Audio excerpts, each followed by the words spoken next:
તો આ તરફ અરવલ્લીના મેઘરજમાં ભાજપનું શક્તિ પ્રદર્શન સામે આવ્યું છે। સમાચાર અત્યારે અરવલ્લીથી સામે આવી રહ્યા છે। મેઘરજની અંદર ભાજપનું શક્તિ પ્રદર્શન જોવા મળી રહ્યું છે। તો ભાજપ દ્વારા મહાસંમેલનનું આયોજન પણ કરવામાં આવ્યું છે। શોભનાબેન બારૈયાના સમર્થનમાં આ મહિલા સંમેલન છે તેનું આયોજન મેઘરજની અંદર કરવામાં આવ્યું છે।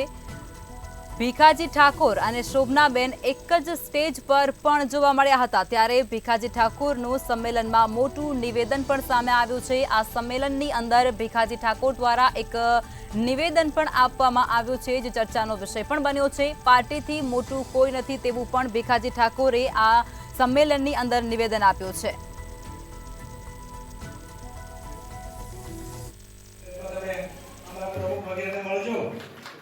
कार्यक्रम सरस थशे અને આપ જોઈ શકો છો કે નારી શક્તિનો ભવ્ય કાર્યક્રમ થયો છે નેહાબેન અને ઉપસ્થિત બંને તાલુકામાંથી કે આખા વિધાનસભામાંથી બધી જ બહેનો માતાઓ